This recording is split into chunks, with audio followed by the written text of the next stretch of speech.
जब रजिया के 2-3 बच्चे होकर मर गए और उम्र ढल चली तो रामू का प्रेम उससे कुछ कम होने लगा और दूसरे ब्याह की धुन सवार हुई।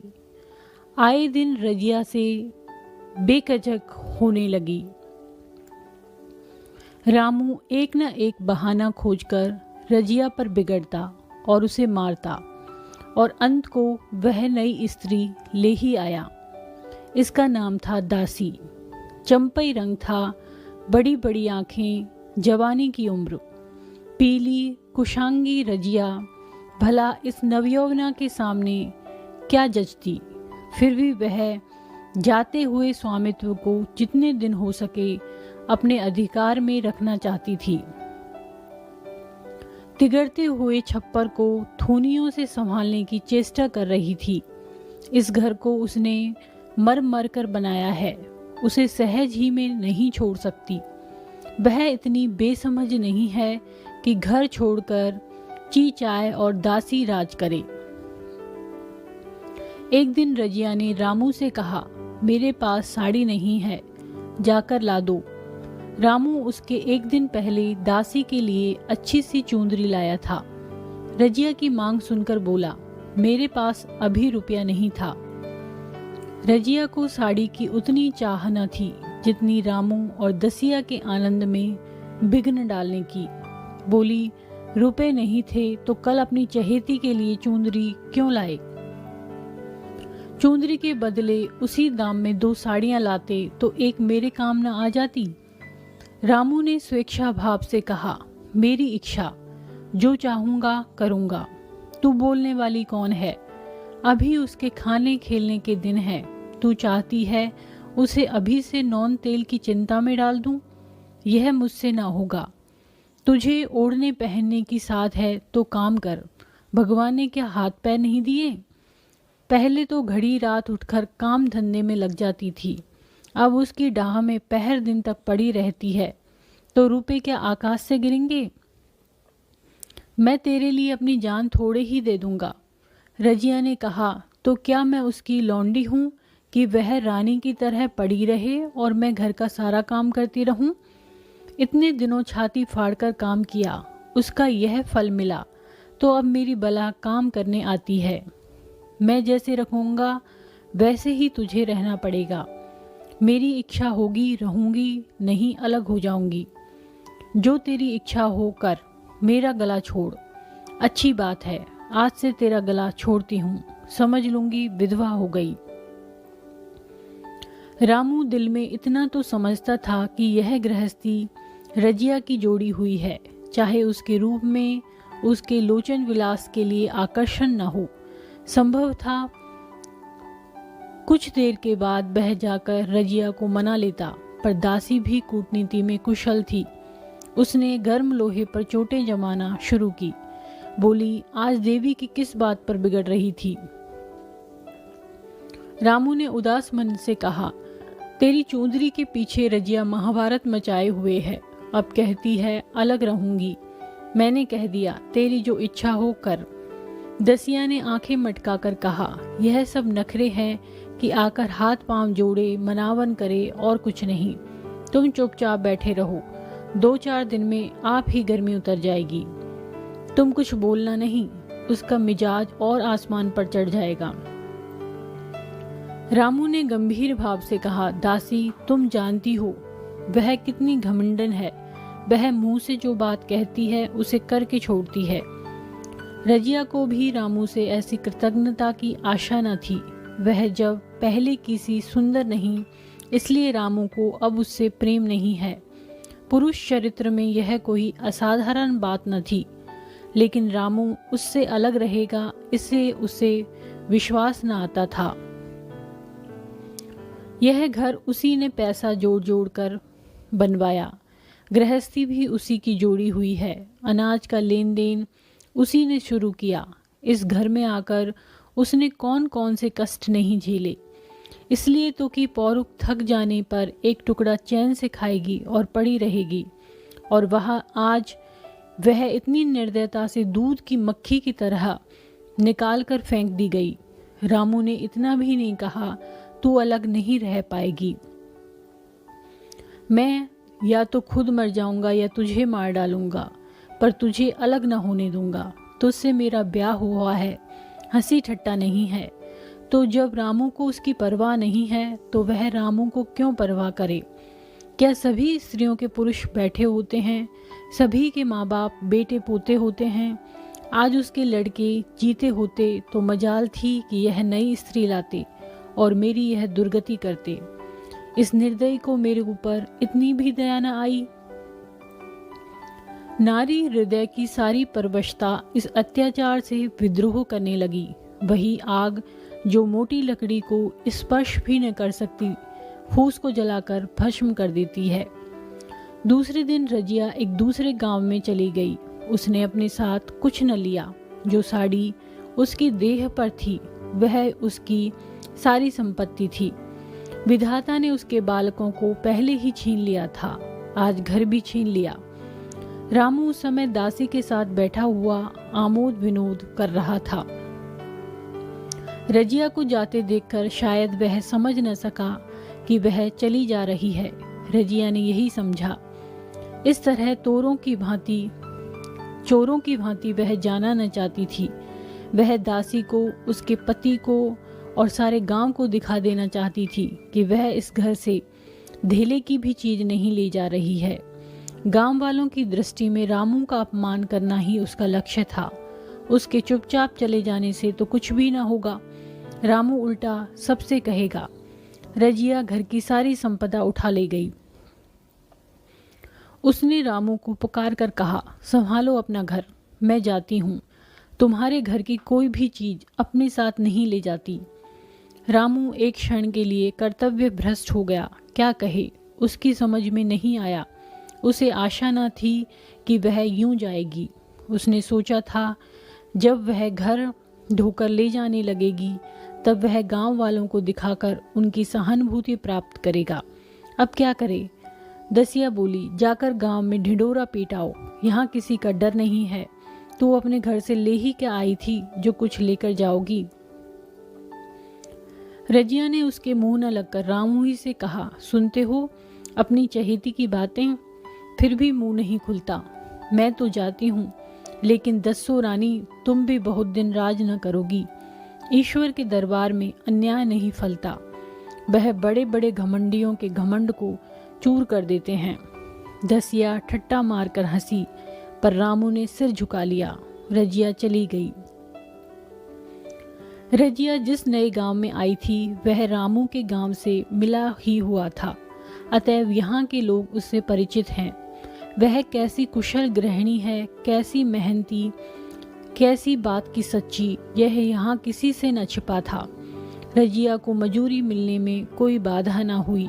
जो एक लेकर दो का काम करे उसे काम की क्या कमी। 3 साल एक रजिया ने कैसे काटे, कैसे एक नई गृहस्थी बनाई, कैसे खेती शुरू की, इसका बयान करने बैठे तो पोथी हो जाए। संचय के जितने मंत्र हैं, जितने साधन हैं, वे रजिया को खूब मालूम थे। फिर अब उसे लाख हो गई थी और लाख में आदमी की शक्ति का बार पार नहीं रहता। गांव वाले उसका परिश्रम देखकर दांतों उंगली दबाते थे। वह रामू को दिखा देना चाहती है, मैं तुमसे अलग होकर भी आराम से रह सकती हूँ। वह अब पराधीन नारी नहीं है, अपनी कमाई खाती है। रजिया के पास बैलों की एक अच्छी जोड़ी है। रजिया उन्हें केवल खली भूसी देकर नहीं रह जाती, रोज 2-2 रोटियां भी खिलाती है। फिर उन्हें घंटों सहलाती, कभी कभी उनके कंधों पर सिर रखकर रोती है और कहती है, अब बेटे हो तो, पति हो तो तुम ही हो। मेरी जाल अब तुम्हारे ही साथ है। दोनों बैल शायद रजिया की भाषा और भाव समझते हैं। वे मनुष्य नहीं हैं, बैल हैं। दोनों सिर नीचा करके रजिया का हाथ चाटकर उसे आश्वासन देते हैं। वे उसे देखते ही कितने प्रेम से उसकी ओर ताकने लगते हैं, कितने हर्ष से कंधा झुलाकर पर जुवा रखवाते हैं और कैसा जी तोड़कर काम करते हैं।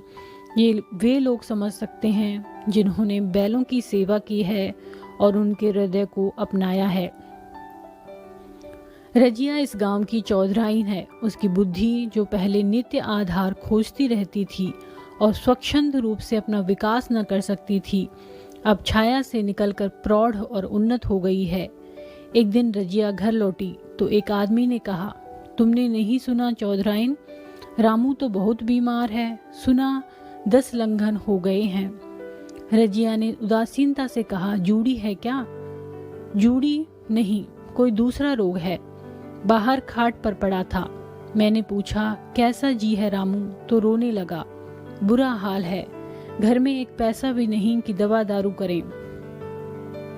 दसिया के एक लड़का हुआ है, वह तो पहले भी काम धंधा न करती थी और अब तो लड़कोरी है, कैसे काम करने आए। सारी मार रामू के सिर जाती है, फिर गहने चाहिए, नई दुल्हन, यूं कैसे रहे। रजिया ने घर जाते हुए कहा, जो जैसा करेगा आप भोगेगा।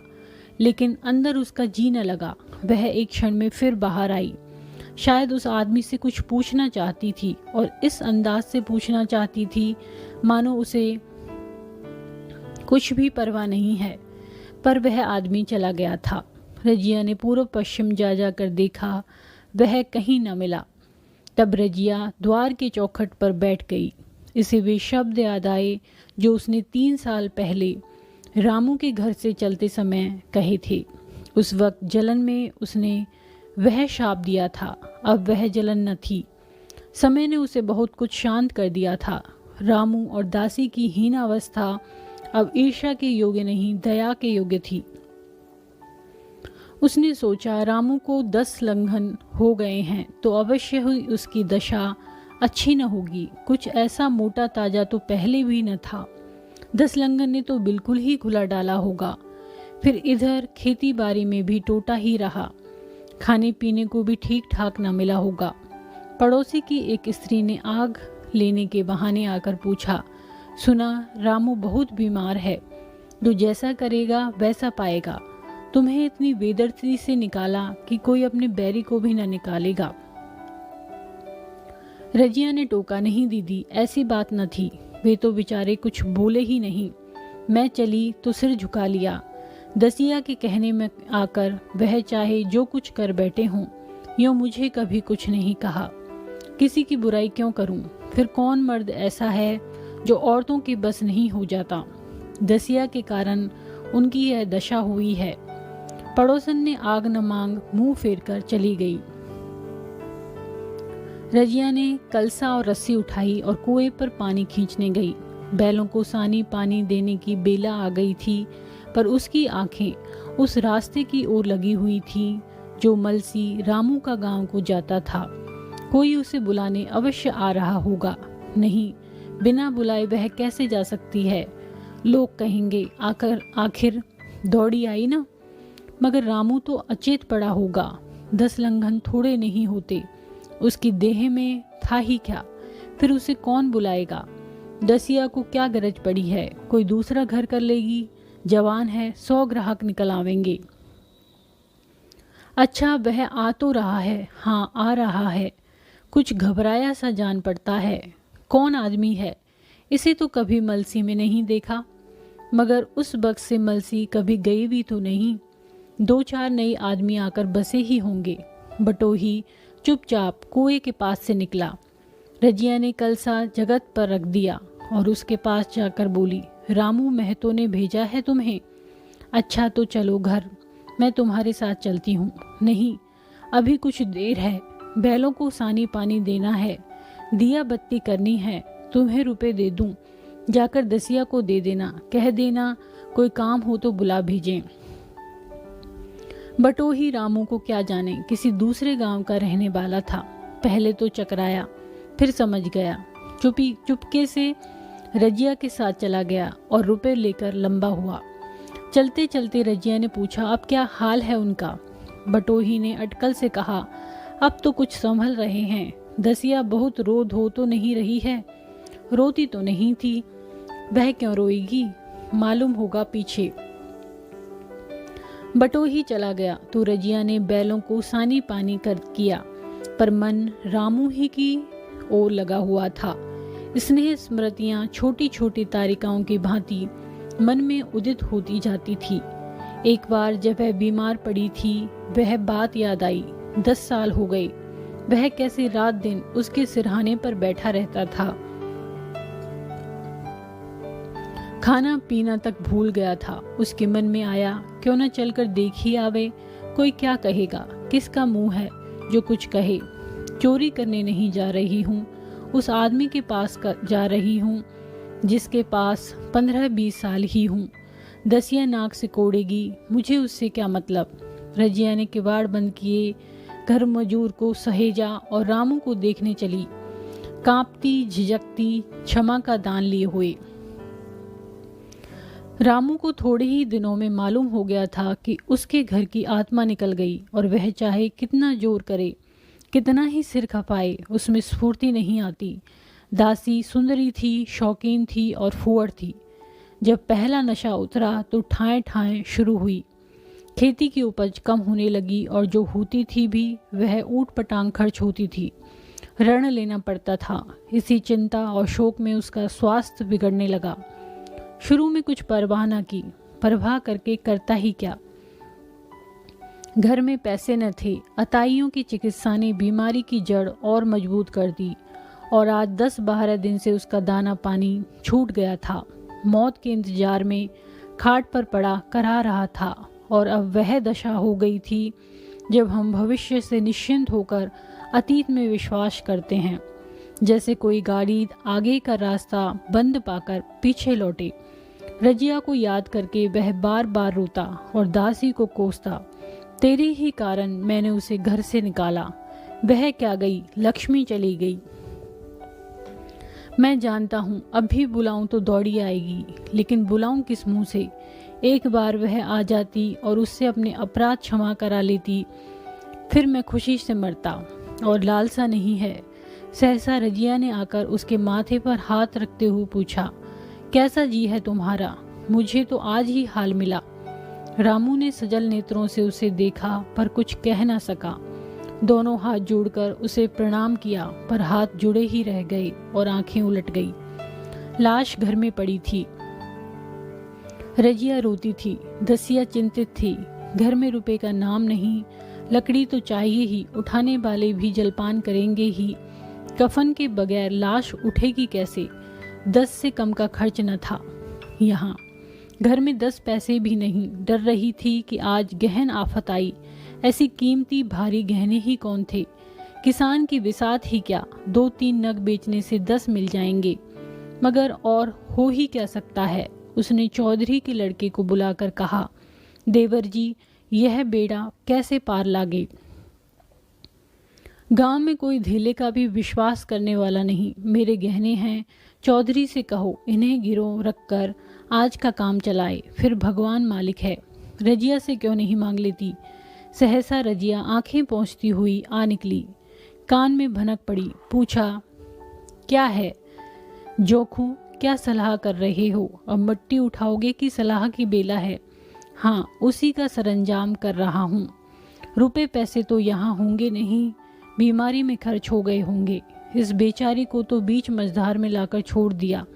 तुम लपक कर उस घर चले जाओ भैया, कौन दूर है, कुंजी लेते जाओ। मंजूर से कहना भंडार से 50 रुपए निकाल दे। कहना ऊपर की पटरी पर रखे हैं। वह तो कुंजी लेकर उधर गया। इधर दसिया राजू के पैर पकड़कर, रजिया के पैर पकड़कर रोने लगी। बहनापे के ये शब्द उसके हृदय में बैठ गए। उसने देखा रजिया में कितनी दया है, कितनी क्षमा है। रजिया ने उसे छाती से लगाकर कहा, क्यों रोती है बहन? वह चला गया, मैं तो हूँ, किसी बात की चिंता ना कर। इसी घर में हम और तुम दोनों उसके नाम पर बैठेंगी। मैं वहां भी देखूंगी, यहाँ भी देखूंगी। धाप भर की बात ही क्या, कोई तुमसे गहने पाते मांगे तो मत देना। दसिया का जी होता था कि सिर पटक कर मर जाए। इसे उसने कितना जलाया, कितना रुलाया और घर से निकाल कर छोड़ा। रजिया ने पूछा, जिस जिस के रुपए हों सूरत करके मुझे बता देना। मैं झगड़ा नहीं रखना चाहती। बच्चा दुबला क्यों हो रहा है? दसिया बोली, मेरे दूध होता ही नहीं। गाय जो तुम छोड़ गई थी वह मर गई, दूध नहीं पाता। राम राम, बेचारा मुरझा गया। मैं कल ही गाय लाऊंगी, सभी गृहस्थी उठा लाऊंगी। वहाँ क्या रखा है। लाश से उठी रजिया उसके साथ गई। दाह कर्म किया, भोज हुआ, कोई 200 रुपये खर्च हुए, किसी से मांगने न पड़े। दसिया के जौहर भी इस त्याग की आंच में निकल आए। विलासिनी सेवा की मूर्ति बन गई। आज रामू को मरे 7 साल हुए हैं। रजिया घर संभाले हुए है। दसिया को वह सौत नहीं बेटी समझती है। पहले उसे पहनाकर तब आप पहनती है, उसे खिलाकर आप खाती है। जोखू पढ़ने जाता है। उसकी सगाई की बातचीत पक्की हो गई। इस जाति में बचपन में ही ब्याह हो जाता है।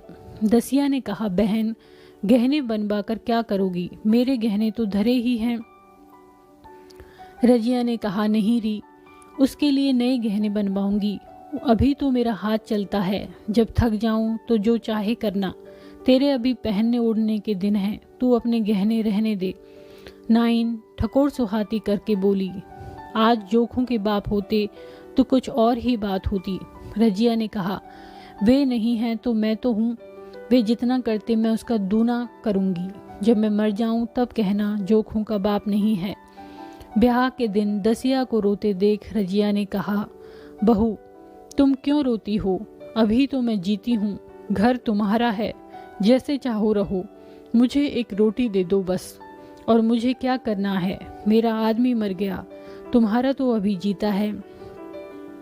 दसिया ने उसकी गोद में सिर रख दिया और खूब रोई, जीजी तुम मेरी माता हो, तुम न होती तो मैं किसके द्वार पर खड़ी होती। घर में तो चूहे लौटते थे, उनके राज में मुझे दुख ही दुख उठाने पड़े। सुहाग का सुख तो मुझे तुम्हारे राज में मिला।